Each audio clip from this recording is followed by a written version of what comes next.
মাথাভাঙার প্রথম ভাড়াটে অফিস, মনমোহন সার বাড়ির, প্রাণগোপাল প্রেসের, প্রাণনাথ সাহার হাজারো কবুতর।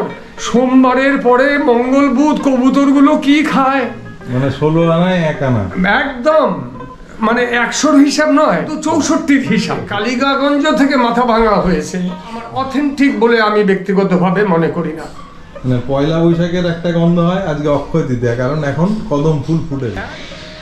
বন্ধুরা, আমি এসছি আমার এই যে নতুন প্রয়াস।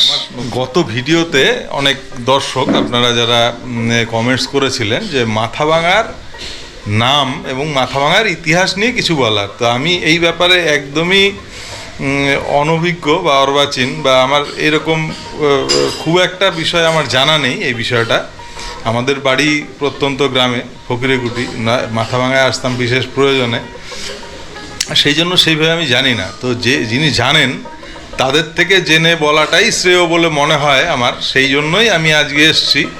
এমন একজন বিদগ্ধ লোক আমার কাছে মনে হয়, তো তার কাছ থেকে শুনি, এবং আরও বিভিন্ন আমার যারা পরিচিত আছে, যাদের মনে হয় যাদের কাছে যাব, সেগুলো শুনে নিয়েই একটা উপসংহারে আসা যেতে পারে বলে আমার মনে হয়, এবং সেটাই অথেন্টিক হবে। যার জন্য আজকে যার কাছে এলাম তিনি হচ্ছেন শম্ভুনাথ সাহা, 10 নম্বর ওয়ার্ড, মাথাভাঙা, পচাগড়। ইনার লেখা ফেসবুকে ইনি বিভিন্ন যাদের আনসাং স্টোরি বলা হয়, যাদের গল্প নিয়ে কারো খুব একটা মাথা ব্যথা নেই, বা পুরনো সময়ের কালের যে স্রোত সেখানে বিলীন হয়ে গেছেন বয়সজনিত কারণে, তারা আর পাদপ্রদীপের আলোয় আসছেন না, তাদের নিয়ে উনি লেখেন। তো এই জিনিসটা আমার খুব ভালো লাগে, যে আপনারা জানেন আমি ব্লগিং করি, people, places, food and festival. তো সেই মানুষের জন্যই এই বিষয়, একটা জায়গা, তার নাম কেন হলো, কিভাবে হলো, সেটাই ওনার থেকে আমি জানার চেষ্টা করব সাধারণ গল্প পরিচয়ের মাধ্যমে। আমি শম্ভুনাথ সাহা, অবসরপ্রাপ্ত শিক্ষক, জোরপাটকি হাই স্কুল। জীবনে কখনো এইভাবে সাক্ষাৎকার দিইনি, এটা একটা নতুন সংযোজন আমার জীবনে। এই জীবনে আমি কি মূল্যায়ন জনগণ করছে বা মাথাভাঙাবাসী করছে জানি না। যে প্রশ্নটা আমার ভ্রাতৃপ্রতিম যিনি তুলে বললেন মাথাভাঙা নামকরণ কেন হলো, মাথাভাঙা নামকরণ নিয়ে নানা কথা, নানা প্রবাদ মাথাভাঙার আনাচে কানাচে, গ্রামে গঞ্জে সর্বত্রই শোনা যায়। যেমন কেউ বলেছিল এখানে কোচবিহার থেকে রাজারা যখন এখানে আসতো, সূর্য হেলে পড়তো পশ্চিম আকাশে, এত উত্তপ্ত হতো যে মাথা ফেটে যাওয়ার বা ভেঙে যাওয়ার উপক্রম হতো প্রচণ্ড গরমের জন্যে। এই জন্য অনেকে বলেন মাথা ভাঙা। এছাড়াও নানা কথা আছে যে কেউ মাথা ফাটিয়ে দিয়েছিল, তার থেকে মাথা ভাঙা হয়েছে। কিন্তু আমার ব্যক্তিগতভাবে আমি বিভিন্ন জায়গায় ঘুরে ঘুরে ঘুরে ঘুরে যে কথাটা জানার চেষ্টা করেছি মাথাভাঙা নামকরণ সম্পর্কে, এবং যেটাকে আমার ব্যক্তিগতভাবে খুব গ্রহণযোগ্য মনে হয়েছে, মাথাভাঙা থেকে কুচবিহারে যাওয়ার সময় এখন একটা তেকুনিয়া, যে রাস্তা দিয়ে তেকুনিয়া টল্লা বিদ্যাপীঠ প্রাথমিক বিদ্যালয়ে যাওয়া যায়, এই তেকুনিয়া স্পটে, এটা মাথাভাঙার পূর্ব দিক, নদী বিধৌত মাথাভাঙা, চারদিকেই নদী বেষ্টিত। এই মানসাই এবং সুটুঙ্গা, এই দুই নদীর আগে, আজ থেকে প্রায় শতাধিক বৎসর পূর্বে, এই দুই নদী ঠিক পূর্ব দিকে তেকুনিয়ার কাছে মিলিত হতো। তেকুনিয়াতে এমন তীব্র ঘূর্ণিঝড়, বিশেষ করে বর্ষার সময়, ওই এমনভাবে ঘূর্ণাবর্তের জলগুলো এমনভাবে ঘুরতো, দেখলে ভয় হয়ে যেত।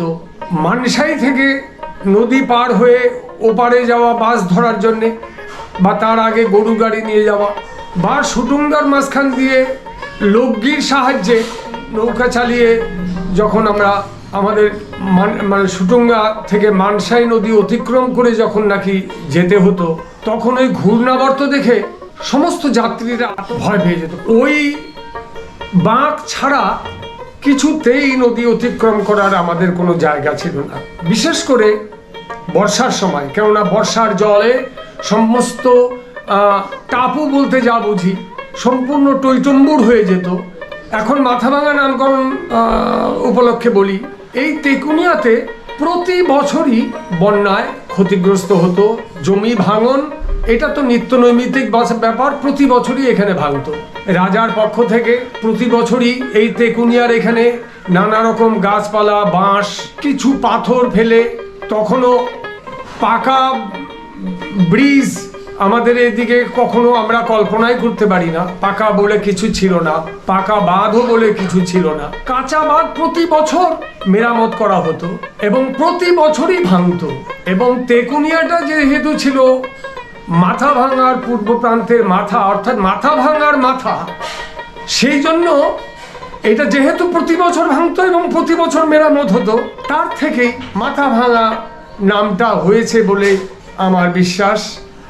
আমি বহুজনের কাছ থেকে নানা গল্প শোনার চেষ্টা করেছি, কিন্তু আমার মনে হয়েছে এ কথাটা অথেন্টিক। মাথা ভাঙা বলে কোনো জায়গা কিন্তু আগে ছিল না।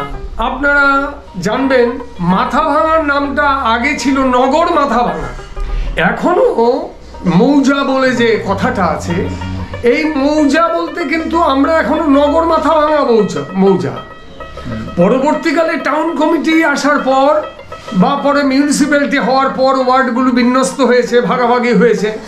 এটা কিন্তু টাউন কমিটি, আগে ছিল টাউন কমিটি রাজার আমলে, পরবর্তীকালে এটা পৌরসভা হয়েছে এবং মাথাভাঙার ওয়ার্ডগুলো বিন্যস্ত হয়েছে। মাথাভাঙার এই ওয়ার্ডে তখন ছিল 8টি ওয়ার্ড প্রথম, পরবর্তীকালে এক এক করে বাড়তে বাড়তে 9-10 পরে সংযোজন হলো। 8টা ওয়ার্ড ছিল মূল, অর্থাৎ সুটুঙ্গারও পারে, অর্থাৎ মূল মাথাভাঙা শহর বলতে যা বুঝি।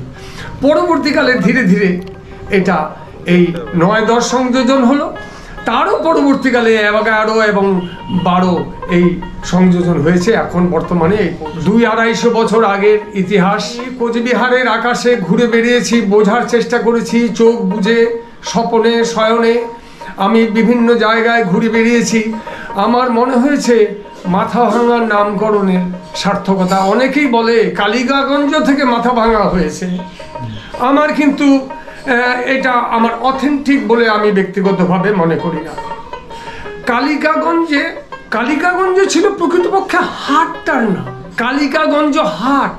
কালিকাগঞ্জ হাটের আজ থেকে 70-80 বছর আগে যে মাসুল তোলা হতো, তার নিরিখ নামা আমি দেখেছি।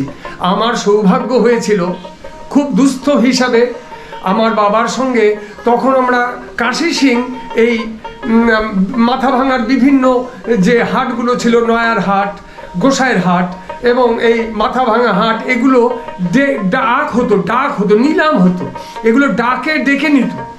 নেওয়ার পরে ওইখানে মাসুল তোলার ব্যবস্থা হতো। অস্বীকার করে লাভ নেই, আমিও যখন স্কুলে পড়ি, 6-7-এ পড়ি, বাবার সঙ্গে সঙ্গে আমার বড়দা ভাই এই দারিদ্র মোচনের জন্য, এই জঠরের সংগ্রামের জন্য আমরা ওই নিরিখনামা অনুসারে কিন্তু মাসুল তুলতাম।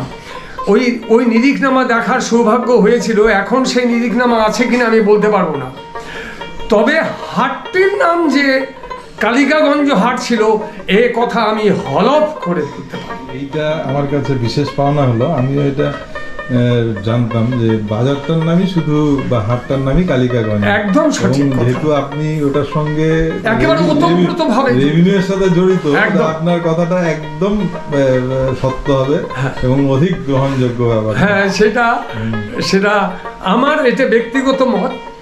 এবং আমি নিরিখনামা নিজে দেখেছি। একটা গরু পিছু, একটা গরু যদি বাজারে বিক্রি হতো, 1 টাকায় 1 আনা হিসেবে মাসুল একটা গরু বা লেনদেন বা মোষের লেনদেনে কিন্তু হতো।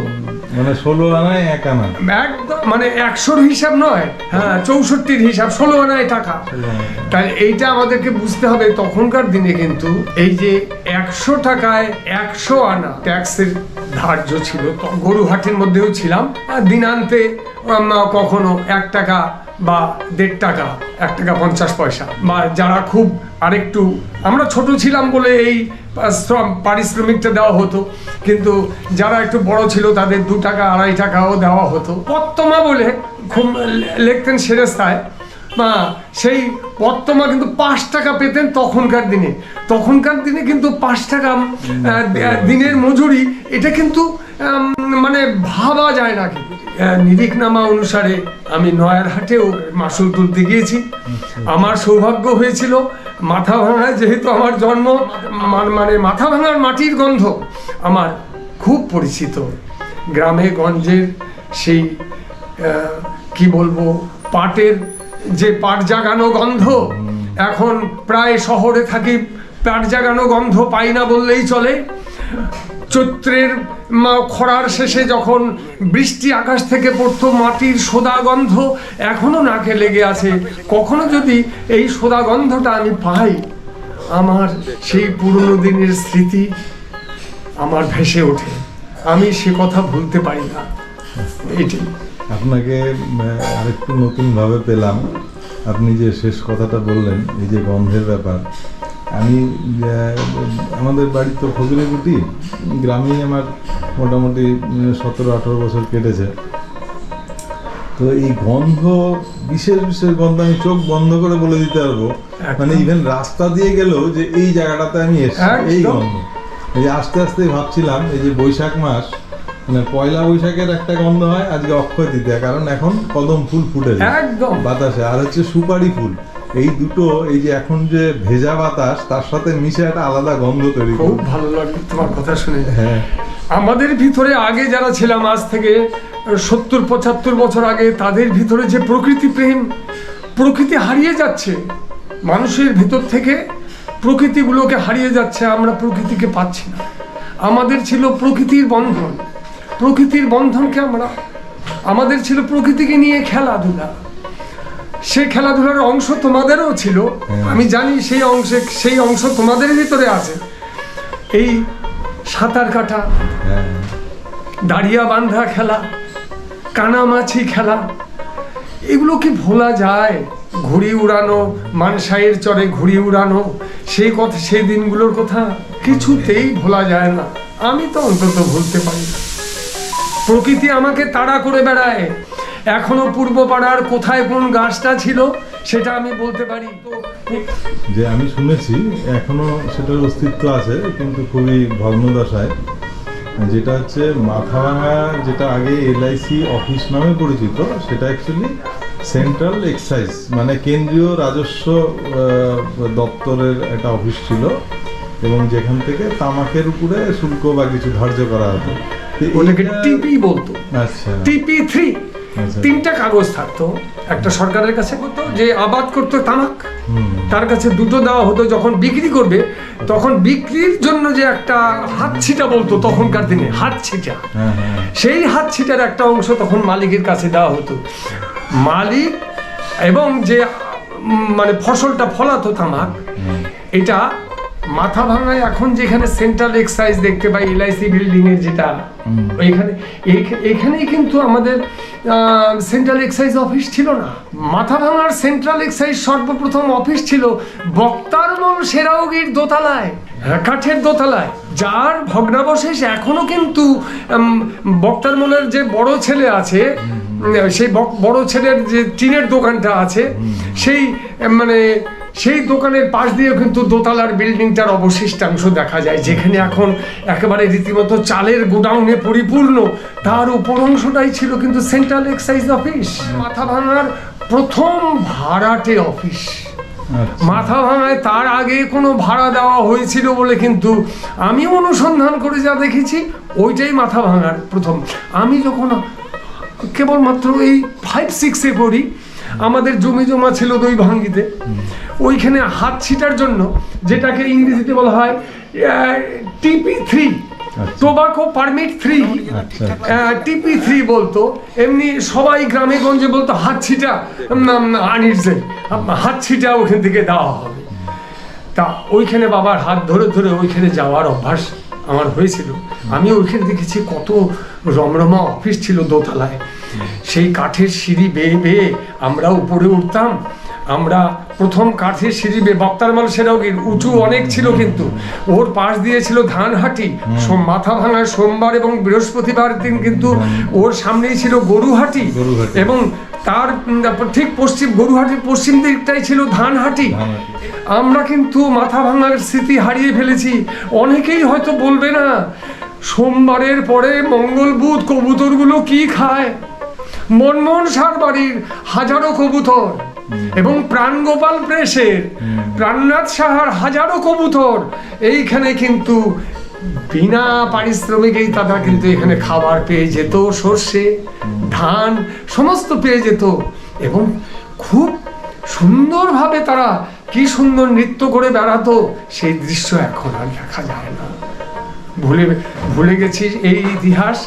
আপনি আমাকে সেই পুরনো কথা মনে করিয়ে দিলেন। আমি বলতে পেরে যে কি খুশি বোঝাতে পারবো না। আমার যতটুকু মনে পড়ে, পূর্বপাড়া থেকে পোস্ট অফিস চলে গেল, নয়া পয়সার ইতিহাস আমরা ভুলে গেছি। 1957 সালের 1 এপ্রিল আমাদের নয়া পয়সার ভারতবর্ষে এলো। মেট্রিক সিস্টেম, যেটা 100 পয়সায় টাকা, আগে নয়া পয়সা লেখা থাকতো মুদ্রার পিছনে, এখন কিন্তু কোথাও আপনি নয়া পয়সার কথাটা থাকবে না, এখন পয়সে কথাটা লেখা আছে, নয়া পয়সা নেই। আমার প্রথম মনে পড়ে তখন আমি 3তে পড়ি, টানা পড়েন পুরনো 64 হিসাব, নতুন হিসাব, এই দ্বন্দ্বে আমরা জেরবার হয়ে গিয়েছিলাম। একটু প্রাথমিক স্কুল ছিল প্রান্তশালায়। পান্থশালার উৎপত্তি হয়েছিল পশ্চিম পাড়ার যে কালীপদ রায়ের যে দোকান ছিল, দোকানের উল্টা পাশে একটা নগেন পালের দোকান ছিল। নগেন পালের দোকানে ভ্রূণ সৃষ্টি হয়েছিল এই পান্থশালা স্কুল। 1951 সালে এটা উঠে এসে এই মাথাভাঙা মদনমোহন বাড়ির ঠিক উত্তর প্রান্তে এই পান্থশালা, যা কিন্তু অন্নপূর্ণা হোটেলের পেছনের অংশে এখনো কিন্তু বিদ্যমান। এবং আমাকে সেই আমি যেহেতু পান্থশালার ছাত্র, ভুলতে পারি নাই। আমি সত্যেন ভট্টাচার্য আমার প্রধান শিক্ষক, আমি ভুলতে পারি না। ওই পাড়ার সমস্ত ছেলে পেলেদের খেলা আড্ডা সব ছিল ওই পান্থশালাকে কেন্দ্র করে। পান্থশালায় ছিল দুটো, সেদিন অবধিও ছিল পান্থশালায় দুটো স্তম্ভবাতি ছিল। সেই স্তম্ভবাতির নিদর্শন এখনো মাথাভাঙায় পাওয়া যাবে। দুলাল দত্তর দোকানের ঠিক পশ্চিম প্রান্তে একটা চালের ঘর আছে, চালের দোকান আছে। সেই চালের দোকানে কিন্তু এখনো রাজার আমলের বাতি ঘরের উদাহরণ এখনো রয়েছে। এটা নিয়ে আমি লিখেছি এবং পোস্টও আমি করেছি। যে ছোট্টবেলায় যার গন্ধ আমরা পেয়েছি, পান্থশালায় রান্না হতো, রান্নাঘরও ছিল, বাসনপত্র ছিল, এবং ওইখানে যে সুন্দর ব্যবস্থা ছিল, পথিকদের থাকার জায়গা, সত্যি ওটা ছিল। পান্থশালার নামটা সার্থক ছিল। পায়ে হাঁটা ছাড়া উপায় ছিল না। মাথা ভাঙার সঙ্গে চাঙড়া বান্ধার সর্বত্র তখন মূল রাস্তা ছিল, যেটা ইমিগ্রেশন রোড বলা হয়, এবং ওই মুখটা ছিল ওখান দিয়ে পূব দিক দিয়ে আসতো। একদম সত্যি কথা। আশিস সেনগুপ্তর বাড়ি যেটা, সেই আশিস সেনগুপ্তর বাড়ির পাশ দিয়ে যে ছিল সদর, এখন হয়ে গেছে মফস্বল। এখন মফস্বল হয়েছে। মহাজনপট্টি সত্যি ছিল মহাজনদের নিবাস। কখনো ঘাট অঘাট হয়, আবার ঘাট হয়, কখনো ঘাটের পরিবর্তন হয়েছে কালের নিয়ম। কালের নিয়মে কখনো মোরঙ্গা দিয়ে পশ্চিম পাড়া দিয়ে বাস যাতায়াত, কখনো বাজারের ভেতর দিয়ে, যেটা নাকি মাখন মণ্ডলের পাশ দিয়ে গরুর গাড়ি নিচের দিকে চলে যেত, সে দিয়ে তখনও যেত। আবার কখনো কালীবাড়ির সামনে দিয়ে যেত, কখনো বীরেশ্বর সাহা অর্থাৎ শ্যামসুন্দর সাহা মাস্টারমশাই, তাদের পুরনো বাড়ির পাশ দিয়েও কিন্তু ঘাট ছিল। এবং তারপরে সবার আগে ঘাট ছিল ইমিগ্রেশন রোডের ঘাট, যে কথা আমি একটু আগে সবচেয়ে উল্লেখযোগ্য হচ্ছে এটা ইমিগ্রেশন রোডের তো ওটাই তো ইমিগ্রেশন। ওটা তো সেই দিনও ছিল। ওখানে যেমন আপনি মহাজনপট্টি বললেন, ওখানে কয়েকজনের সাথে কথা হয়েছিল যারা মাথায় বোচকা নিয়ে নিশিগঞ্জের হাট একদম, এবং নদী পার হলে ওই চরের মধ্যে কখনো ওই চিতাবাঘ যেটা একদম সেগুলোর আক্রমণ হতো একদম। এবং শুধু তাই, আমার এটা মনে আছে, সনটা সম্ভবত 1962। আমাদের এখানে দেবিকা নামে একটা হাতি ছিল। এই দেবিকা কিন্তু আক্রান্ত হয়েছিল পারডুবি। যখন পারডুবিতে বাঘ বেরোলো, আমি সম্ভবত তখন 7 কি 8 সেই আমার 3টি বাঘ, চিতাবাঘ আক্রমণ করেছিল। মাহুতো পর্যন্ত কিন্তু আহত হয়েছিল এবং সুর দিয়ে নিজেকে আত্মরক্ষা করেছিল আমাদের দেবিকা।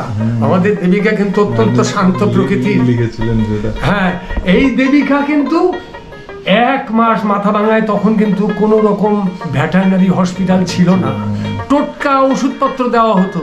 কোচবিহার থেকে ভেটেরিনারি ডাক্তারকে, এখানকার যে মহকুমা শাসক, যেটাকে আমরা এসডিও, কোচবিহার থেকে ভেটেরিনারি ডাক্তারকে নিয়ে এসে তার চৌহদ্দির মধ্যে, আমাদের ওই এসডিওর চৌহদ্দির মধ্যেই 1 মাস যাবত তার চিকিৎসা হয়েছিল। এই কথা হয়তো বর্তমান প্রজন্ম জানেই না। আর মাথা ভাঙায় বাঘ আসার কথা তো পরিষ্কারই মনে আছে। আমি 1964 পার হয়েছে, 1965 তার 11 ক্লাসে স্পষ্ট মনে আছে। 14 জন আহত হয়েছিল, তার মধ্যে পূর্ব পাড়ার 4-5 জন ছিল। রামবিলাস ছিল, রামবিলাসের ভাই ছিল, সে আহত হয়েছিল। তাছাড়া এখানে খৌরকার ছিল কয়েকজন, তারা আহত হয়েছিল। 4 জন মহাজনপুর থেকে আহত হয়েছিল। রামলাল শ্যামলাল এরা আহত হয়েছিল। পরিতোষ বুড়াদা ও নিজে আহত হয়েছিল মাথা ভাঙা। এখনো ওর কাছে গেলে ইতিহাসটা পাওয়া যাবে। 3 মাসের কথা তো ভুলেই গেছি আমরা। এটাও জানে অনেকেই মাথা ভাঙায়। এই 3 মাস মাথা ভাঙা এসেছিল, সেই আমরা তখন ছোট 7-8-এ পড়ি। একদম রীতিমতো ভিড়, এবং আমার মনে আছে সম্ভবত 4 আনার টিকিট করে দেখানো হয়েছিল সিটি। এটা খুব ভালো লাগলো। এটা আমার একদম প্রথম এই বিষয় নিয়ে, মানে মাথা ভাঙার এই যে পুরনো বিষয়গুলো, আজকে এই বিষয়টা নিয়ে মাথা ভাঙার যে বিষয় বা মাথা ভাঙার ইতিহাস, প্রত্যেকটা জায়গা, প্রত্যেকটা মানুষ, প্রত্যেকটা স্থান, সব কিছুরই ইতিহাস থাকে এবং ইতিহাস প্রবাহমান, যেটা ইতিহাসই বর্তমান এবং সেটাই ভবিষ্যতের পথ প্রদর্শন করে। তো আমরা কখনো কদাচিৎ ভুলে যাই ইতিহাস, তবে ইতিহাস ভুললে চলে না। ইতিহাস নিয়েই বর্তমানের সৃষ্টি হয়েছে এবং এই যে ইতিহাসগুলো, আমরা হয়তো দাদা বয়স হয়েছে, আমারও হয়েছে, সবসময় ইতিহাসগুলো খুব মধুর মনে হয়, স্মৃতি সবসময় মধুর বলা হয়। তো সেই স্মৃতিচারণ করতেই আসা। আমি যতটুকু ভেবেছিলাম তার থেকে অনেক অনেক বেশি পেলাম, অনেক বেশি। তো এই প্রচেষ্টা আমার জারি থাকবে। যে আপনারা যেমন, আমার যারা দর্শক, তারা এর আগে বলেছিলেন যে মাথা ভাঙার নামের ইতিহাস জানতে চাই, সেই উদ্দেশ্যেই আসা ছিল। এটার সঙ্গে অনেক কিছু আমি বোনাস পেলাম। তো স্বল্প পরিসরে এই পুরো ব্যাপারটা দেখানো যাবে না, তো আমি চেষ্টা করব এই যে এপিসোডটা, এইটাই একটা এক্সক্লুসিভ একটা এপিসোড, সেটা করার জন্য। তারপরে ধীরে ধীরে এইটা আরও অগ্রসর হবো। এবার নদীর কোথায় যায়, কালের ইতিহাস কোথায় গিয়ে পৌঁছায়, সেটা আপনিও জানেন না, আমিও জানি না, দাদাও বলতে পারবে না। তো আমাদের চেষ্টা থাকলো, দেখি দাদার লেখনির মাধ্যমে দাদা লিখবেন, সেখানে আমার আবার কোনো জিনিসে আমি দেখে আকর্ষণ বোধ করলাম। দাদার তো সমুদ্র, অনেক স্মৃতি ভাণ্ডার, হয়তো আবার কখনো সাক্ষাৎ হবে, আশা রাখি। আপনাদের যদি ভালো লাগে অবশ্যই কমেন্টস করবেন। আমি আপনাদের উপস্থাপক দেব ঘোড়ে, আপনারা দেখছেন আমার চ্যানেল আমি ভবঘুরে। আমি মানুষের জন্য ভ্রমণ স্থান, উৎসব এবং খাবার দাবার, এইসব বিষয় নিয়েই আমার উপস্থাপন। আরেকবার ধন্যবাদ দাদাকেও, ধন্যবাদ তোমাকেও।